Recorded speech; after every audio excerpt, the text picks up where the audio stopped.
Okay, perfect. Well, again, welcome. We are here to go over VA educational benefits and how those are going to work here at Seattle University. Um, oops,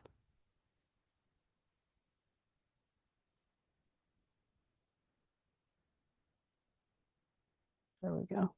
Kind of the overview this evening is if you haven't already, we'll show you about applying for educational benefits, the required documents that we need from everybody.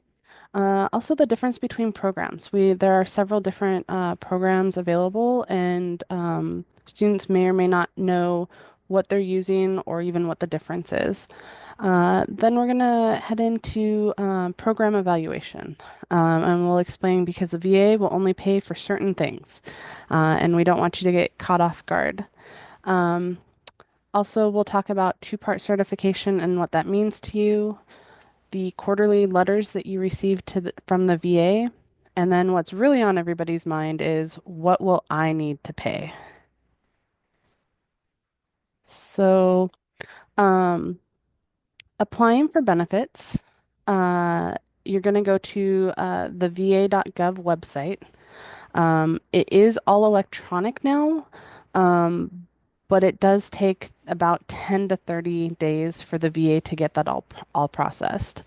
Um, it's also kind of a little hidden. So you're going to see when you go to va.gov, there's a drop-down menu for VA benefits and healthcare, and then you'll select education and training and how to apply.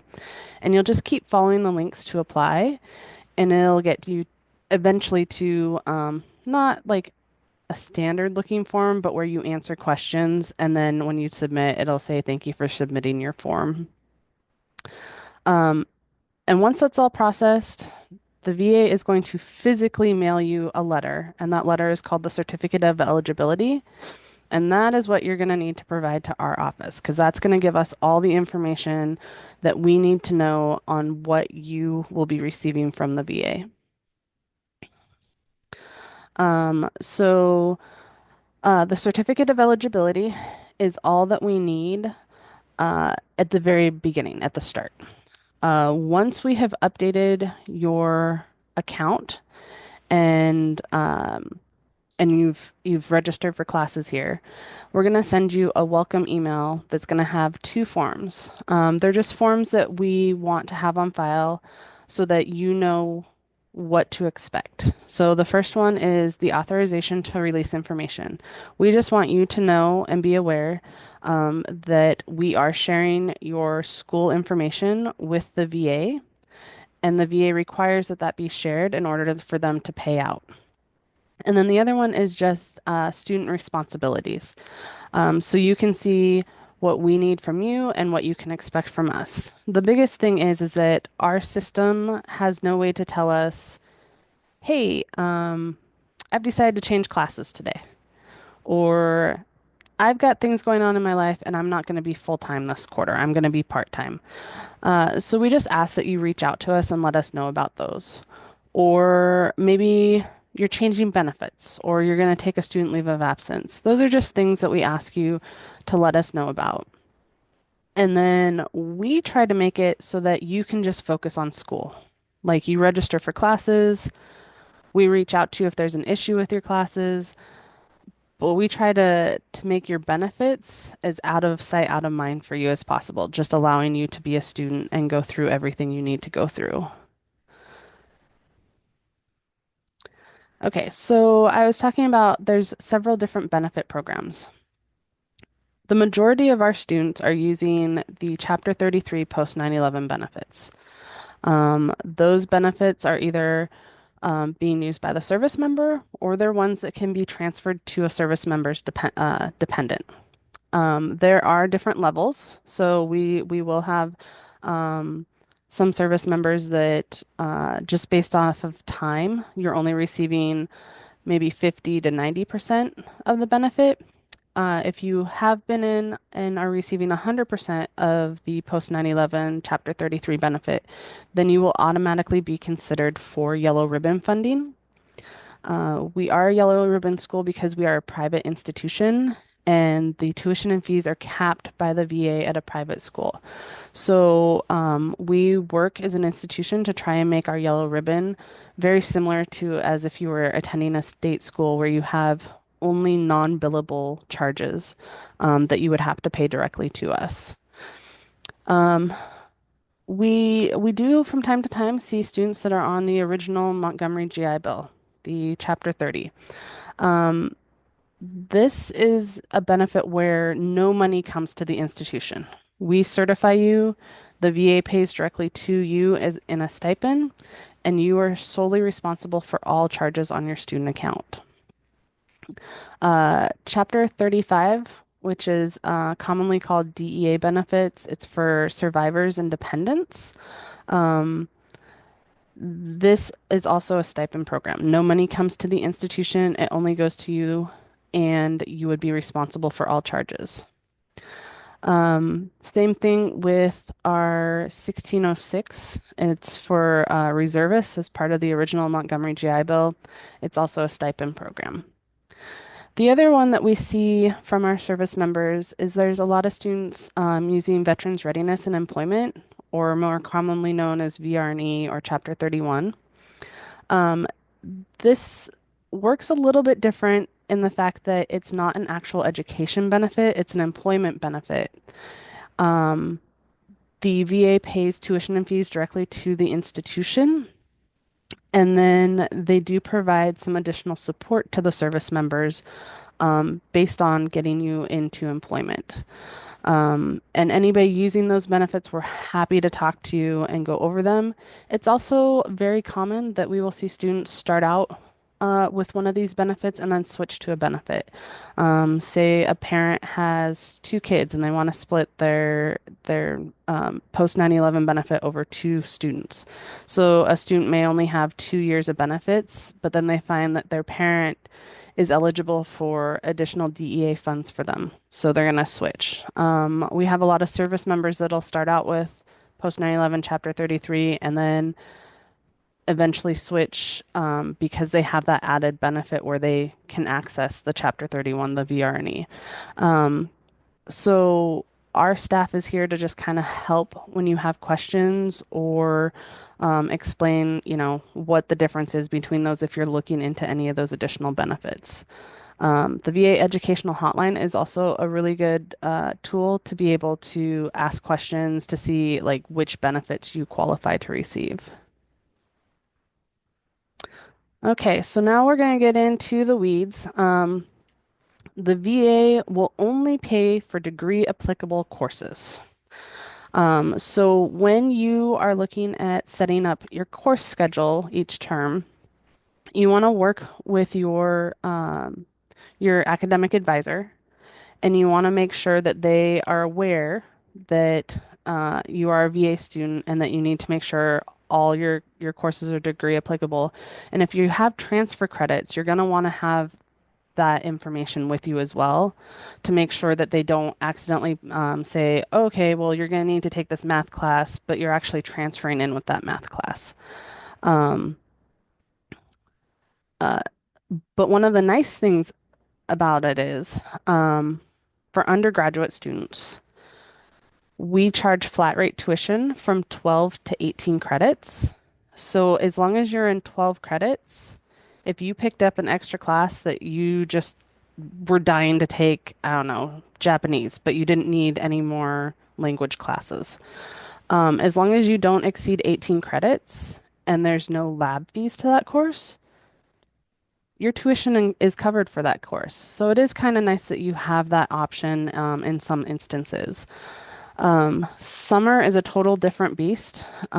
So if, and we'll reach out to you like about summer and say, hey, we'll answer any questions, but just know that that's an option fall through spring is that flat rate tuition of 12 to 18 credits and 12 credits being full time.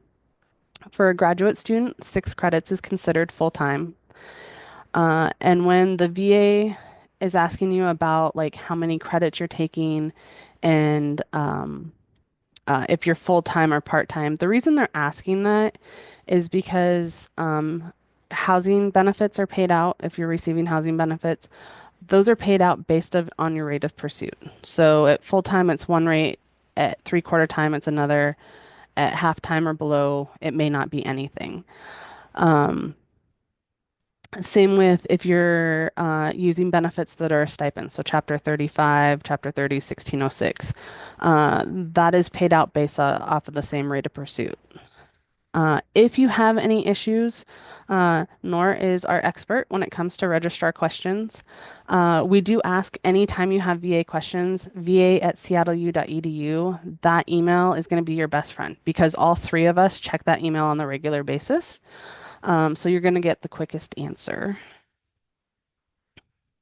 Okay, so two-part certification. So we certify your registration credits before the start of the term. And we do this because that is what drives your housing allowance or your stipend payments. And we want to make sure that there's no delay to you. But we do not go back in and bill the VA if they're paying your tuition and fees directly to the institution until after the 10th day of term. The reason we do this and we delay this is that we want to send the cleanest bill possible to the VA to avoid any debt letters. I don't know how many people have ever worked with the VA before, but things take some processing time. So, if you had to make a change in classes during add drop and it changes what your tuition is, and we need to send some money back to the VA, they're gonna send us a debt letter, and they could hold up payments to you for your housing or other any other type of VA payment until we make that payment. So that's why we wait until after 10th day is that we want to avoid as much as possible any delay in funding to you. But because we do not bill tuition and fees until after 10th day, you're going to get an email every quarter from the VA that says Seattle University has certified you. It'll have the term dates. It'll have the number of credits you're taking, and then it'll say that we have billed zero tuition and fees. Please, please, please do not panic. I promise we will go back and bill the VA for you. But they initiate that letter the minute we certify your credits. And then again, just the reminder about the 12 to 18 credits being flat rate tuition to give you some options. Um, let's see. Oh, and then graduate students, just be aware you are charged per credit hour. So if you're trying to maximize your benefits and hit that tuition and fee cap or maybe accelerate your program, feel free to reach out to us. We can help you kind of figure out how many credits you can take a quarter before you're going to end up with any out-of-pocket costs. Okay. So the bottom line, what everybody wants to know. So this is strictly for Chapter 33. Chapter 31 is very similar to this. In what you're going to see on your invoices and what's going to be paid. So for Chapter 33, the VA pays out um, up front all of your 33 until your yearly cap is hit, and then any yellow ribbon funding would fill in on the back end. Uh, what you're seeing here is flat rate tuition with the fees that we know about. So what you're not seeing on here is if you end up taking a class that has a lab fee, those will be covered. Um, Also, what you're not seeing on here is if you have a merit scholarship or other institutional aid, that has to come off the top before we bill the VA. They will not let that be stacked, and it is not something that gets refunded to you. But as you can see, like I was saying earlier, we try to set up our yellow ribbon so that you're essentially the same as if you were at a state school, where the bottom balance due each quarter is zero out of pocket. Um, and again, that's the standard flat rate of 12 to 18 credits. We are aware that there are some programs where you're needing to take more than 18 credits a term. As you can see, if you add the winter and spring yellow ribbon together, that is below the 20,000 per year from the institution and matched by the VA. So you have room if you need to take extra credits above 18 credits. And again, Our team is here to walk you through any questions you have.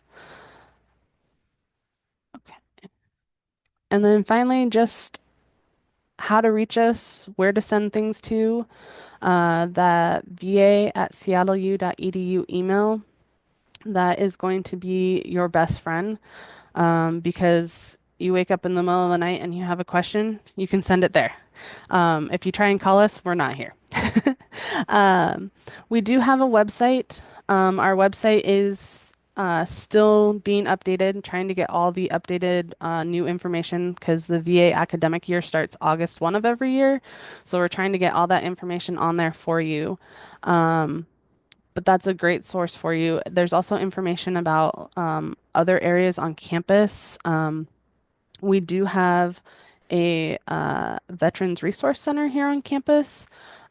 It is new this year, so I don't have all the workings of how that works. I do know it's in the 1107 East Madison building on the first floor. It's a great space. We've all been over there. We usually try to have office hours over there at least once a quarter, just to be somewhere where you can reach us and have questions answered. There's space for lunch. I know they're going to try and do some activities across campus this year. But that's a space that you guys can access. There's also some other locations across campus. We have like a link for adult learners, um, lots of open spaces, green spaces, but we just want to make sure that you know all everything that's available to you out there to feel more comfortable on campus. Um, Documents. If you need to get documents to us, you can scan and email it to us. We do still have a fax machine.